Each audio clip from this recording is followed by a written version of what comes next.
আপনার সব report normal, কোনো রোগ নেই, কিন্তু আপনি জানেন আপনার সারা শরীরে ব্যথা, প্রতিদিন ব্যথা হয় প্রতি রাতে। তাহলে কি সবটাই আপনার মনের ভুল? না। আজকের ভিডিওটা তাদের জন্য যাদের কষ্ট কোনো রিপোর্টে ধরা পড়ে না। একটা দৃশ্য কল্পনা করুন, একজন গৃহিণী ভোরে উঠে রান্না করেন, বাচ্চাদের স্কুলে নিয়ে যান, সংসারে হাজারটা কাজ করেন, কিন্তু কয়েক মাস ধরে তার শরীরে ব্যথা, ঘাড়, পিঠ, হাত, পা, কোথায় ব্যথা নেই সেটাই বলা কঠিন। রাতে ঘুম হয় না, সকালে উঠে মনে হয় সারা রাত কেউ যেন পিটিয়েছে। ডাক্তার দেখালেন, রক্ত পরীক্ষা, এক্স-রে, সব নর্মাল। আর তখনই শুরু হলো আসল কষ্টটা। শাশুড়ি বললেন ঢং করছে, স্বামী বলেন রিপোর্টে তো কিছু নেই, আত্মীয়রা বলেন সব মনের অসুখ। এই গল্পটা কি আপনার চেনা চেনা লাগছে? তাহলে ভিডিওটা স্কিপ করবেন না, টেনে সামনেও যাবেন না, কারণ শেষে এমন একটা তথ্য আছে যেটা না জানলে পুরো বিষয়টা সম্পূর্ণ অসম্পূর্ণ থেকে যাবে। এই রোগটার বা এই অবস্থাটার একটা নাম আছে, এটার নাম হচ্ছে ফাইব্রোমাইলজিয়া। সহজ ভাষায় বুঝুন, আমাদের শরীরের ব্যথা একটা অ্যালার্ম সিস্টেমের মতো কাজ করে।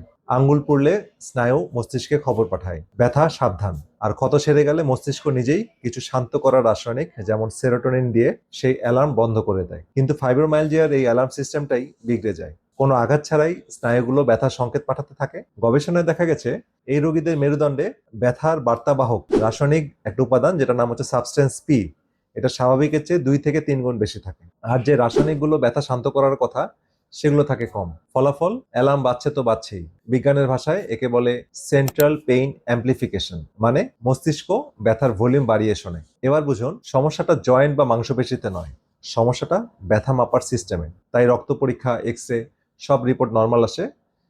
রিপোর্ট নর্মাল মানেই ব্যথাটা কিন্তু মিথ্যা না। তো এক সেকেন্ড, এই যে তথ্যগুলো শুনছেন এগুলো কোনো ফেসবুকের গুজব নয়, আন্তর্জাতিক মেডিকেল বই আর গবেষণা থেকে নেওয়া। স্বাস্থ্য নিয়ে এমন সহজ বাংলায় প্রমাণ ভিত্তিক ভিডিও নিয়মিত পেতে এই পেজটি ফলো করুন, আর ইউটিউবে দেখলে সাবস্ক্রাইব বাটনটি চেপে রাখুন যেন পরের ভিডিওটা মিস না হয়। চলুন এবার সবচেয়ে গুরুত্বপূর্ণ অংশে যাই। এখন করণীয় কি? প্রথম কথা হচ্ছে, এটা আপনার দোষ নয়। গবেষণা বলছে দীর্ঘ মানসিক চাপ, বড় কোনো অসুখ যেমন লুপাস, দুর্ঘটনা, সার্জারি, এমনকি জীবনের বড় কোনো কঠিন ট্রমা থেকেও এই রোগ শুরু হতে পারে। আর পরিবারেও চলে, যেমন বাবা মায়ের থাকলে সন্তানের ঝুঁকি প্রায় 10 গুণ বেশি। আর দ্বিতীয় কথা হচ্ছে, লুপাসের মতো অটোইমিউন রোগীদের অনেকের সাথেই ফাইব্রোমায়ালজিয়া থাকে। তো 2018 সালের এক গবেষণায় দেখা গেছে লুপাস রোগীদের ক্লান্তির বড় একটা কারণের মধ্যে ফাইব্রোমায়ালজিয়া আর ডিপ্রেশন অন্যতম। আর সঠিকভাবে রোগ চেনা জরুরি, কারণ এই ব্যথায় শক্তিশালী ইমিউন সাপ্রেশন ওষুধ দিয়ে খুব একটা লাভ হয় না। তাহলে সাহায্য করে কি? ফাংশনাল মেডিসিনের দৃষ্টিতে মূল কারণগুলোতে হাত দেওয়াটাই হচ্ছে এর সমাধান। এক হচ্ছে ঘুম। রাতে 11টার মধ্যে বিছানায় যেতে হবে, 7 থেকে 9 ঘন্টা ঘুমাতে হবে। ঘুমই স্নায়ুগুলোর মেরামত করে। আর 2 নাম্বার হচ্ছে ধীরে ধীরে ব্যায়াম। শুনতে উল্টো লাগবে, কিন্তু গবেষণা বলছে হালকা হাঁটা, স্ট্রেচিং ব্যথার ভলিউম কমাতে সাহায্য করে। ফজরের পর 15 মিনিট হাঁটা দিয়ে শুরু করুন। 3 নাম্বার হচ্ছে মানসিক চাপ কমানো, যেমন নামাজ, প্রার্থনা, গভীর শ্বাসের ব্যায়াম, প্রিয়জনের সাথে মন খুলে কথা বলা।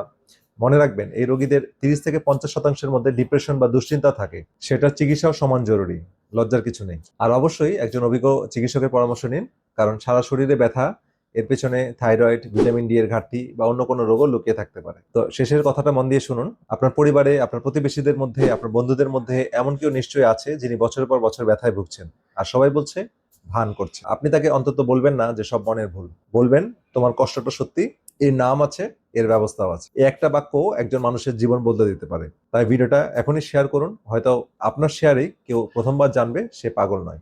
কমেন্টে লিখুন আপনি বা আপনার পরিচিত কেউ কি এমন অদৃশ্য ব্যথায় ভুগছেন। আপনার গল্পটা অন্যদের সাহস দেবে। আর এই ভিডিওতে যে গবেষণার কথা বলছি সবগুলো রেফারেন্স কমেন্টে পিন বক্সে দেওয়া থাকবে, আপনারা দেখে নেবেন। তো সচেতন থাকুন, ভালো থাকুন, দেখা হবে পরবর্তী ভিডিওতে। আল্লাহ হাফিজ।